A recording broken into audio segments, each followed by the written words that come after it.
ബിവിനെ ഈ തെരഞ്ഞെടുപ്പ് കാലത്ത് നമ്മൾ കാണുന്ന ഒരു സംഗതിയാണ് പ്രകടന പത്രിക.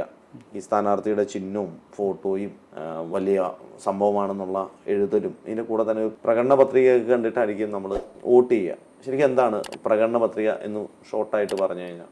അതായത് അടുത്ത അധികാരത്തിൽ വരാൻ പോവുകയാണെങ്കിൽ, ഞങ്ങൾ അധികാരത്തിൽ വരികയാണെങ്കിൽ ജനങ്ങൾക്ക് വേണ്ടി ഇന്ന കാര്യങ്ങൾ ചെയ്തു തരും എന്ന ഒരു ഉറപ്പാണ് പ്രകടന പത്രിക, മാനിഫെസ്റ്റോ. അപ്പോൾ ഒരു പാർട്ടി ആവാം, ഒരു സ്ഥാനാർത്ഥി ആവാം, ഒരു മുന്നണിയാവാം. ഇപ്പോൾ നമ്മൾ കണ്ടിട്ടുണ്ടല്ലോ, ഇപ്പോൾ കോൺഗ്രസിൻ്റെ, ഇന്ത്യൻ നാഷണൽ കോൺഗ്രസിൻ്റെ ലോക്സഭ ഇലക്ഷൻ നടക്കുമ്പോൾ അവരുടെ പ്രകടന പത്രിക പുറത്തിറക്കുക എന്ന് പറഞ്ഞാൽ വലിയൊരു സംഭവമാണ്.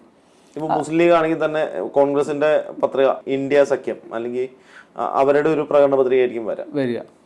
പിന്നെ എൻ ഡി എക്കും അവരുടെ സ്ഥാനാർത്ഥിയാണെങ്കിലും എൻ ഡി എയുടെ പ്രകടന പത്രിക വരിക. മുന്നണി അടിസ്ഥാനത്തിൽ പ്രകടന പത്രിക. പിന്നെ ഇതിപ്പോ രണ്ടുപേരും ഇല്ലാത്ത വേറൊരു പ്രകടന പത്രിക ഉണ്ട്, അറിയാമോ? നമ്മുടെ ഈ ഇന്ത്യ മുന്നണിയിലും ഇല്ല എന്നാൽ എൻ ഡി എയിലും ഇല്ല എന്ന് പറഞ്ഞിട്ട് പ്രകടന പത്രിക വരും നമ്മുടെ ഇടതുപക്ഷത്തിന്റെ. നമ്മള് ചെങ്കോടി പാറിക്കും എന്നുള്ള രീതിയിലുള്ള വലിയ പ്രകടന പത്രിക അതും വരും.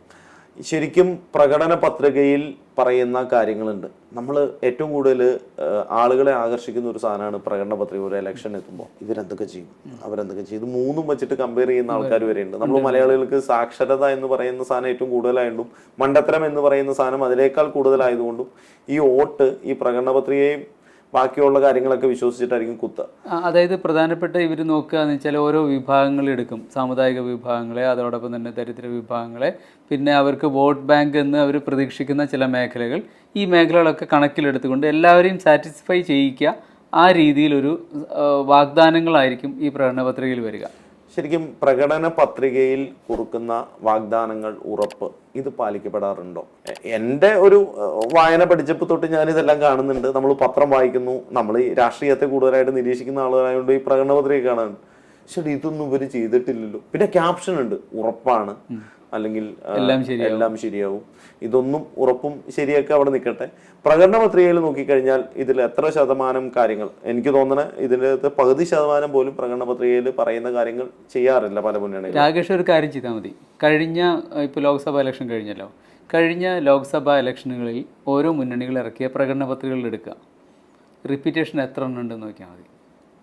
അതായത് ഇതിനു മുൻപ് ഈ 2019 അതോടൊപ്പം തന്നെ 2014 ഇറങ്ങിയ പ്രകടന പത്രികകളെടുത്താൽ അതിൻ്റെ പകുതി ഭാഗം എല്ലാത്തിലും കാണാം. എന്ന് വെച്ചാൽ ഇതിങ്ങനെ അനന്തമായി നീണ്ടുകൊണ്ടിരിക്കുകയാണ് ഈ വാഗ്ദാനങ്ങൾ. ഇതിപ്പോൾ പഞ്ചായത്ത് ഇലക്ഷൻ ആണെങ്കിലോ, നിയമസഭ ഇലക്ഷൻ ആണെങ്കിലോ, ലോക്സഭ ഇലക്ഷനിലൊക്കെ നമ്മൾ കാണുന്ന പ്രകടന പത്രികയിൽ പലതും ഇതുപോലെ തന്നെ റിപ്പീറ്റ് അടിച്ചുകൊണ്ടിരിക്കുക, നടക്കുന്നില്ല. ഇപ്പം നമ്മൾ തീരദേശ ഹൈവേ എത്ര കാലങ്ങളായി കേൾക്കും. തീരദേശ ഹൈവേ, എലിവേറ്റഡ് ഹൈവേ നടപ്പിലാക്കും, മലയോര ഹൈവേ നടപ്പിലാക്കും, ശബരിപാത നടപ്പിലാക്കും. ശബരിപാതയൊക്കെ കുറെ കാലങ്ങളായിട്ട് നമ്മുടെ സംസ്ഥാന റെയിൽപാതയൊക്കെ ഞാൻ കേട്ടപ്പോൾ ഞാനിങ്ങനെ ഇവിടെയാണ് ഇപ്പോഴും ആ ഭൂമി കിടക്കുമ്പോൾ നമ്മളത് ഇവിടെയാണ് റെയിൽവേ സ്റ്റേഷൻ വരിക. അതെ, നമ്മൾ അതുപോലെ തന്നെ കിടക്കുകയാണ്.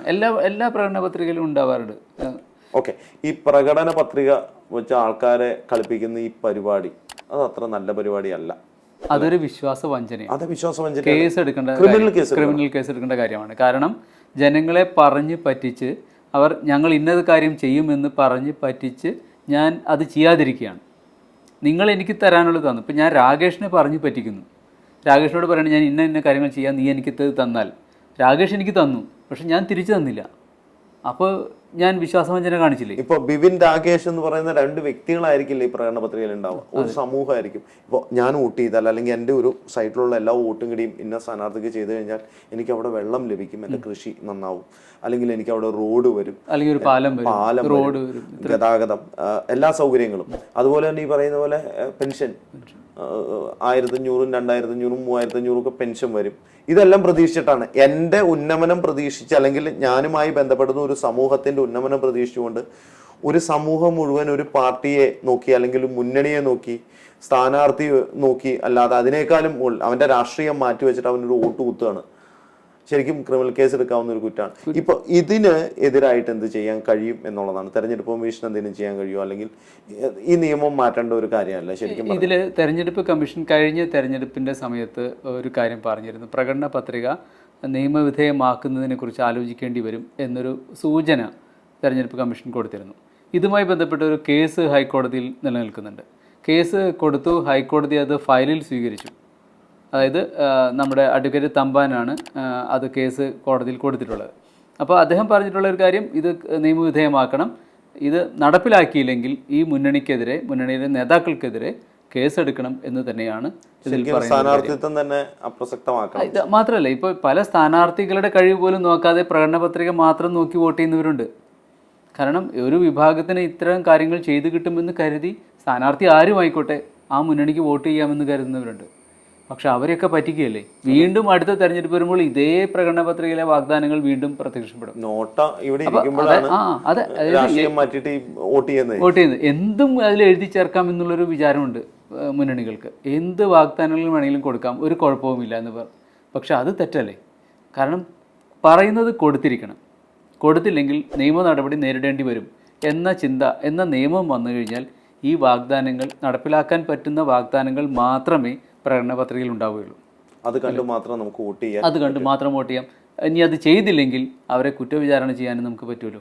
ഈ പറയുന്ന പോലെ ഒരു സ്ഥാനം ക്യാൻസൽ ചെയ്യാനും, ഇപ്പോൾ ഒരു MP ആണെങ്കിലും MLA ആണെങ്കിലും മന്ത്രി അല്ല, അവരെ മുന്നണിയെ തന്നെ നമുക്ക് കോടതിയിൽ സമീപിക്കാം. കാരണം നിയമവിധേയമായ കാര്യമാണ്.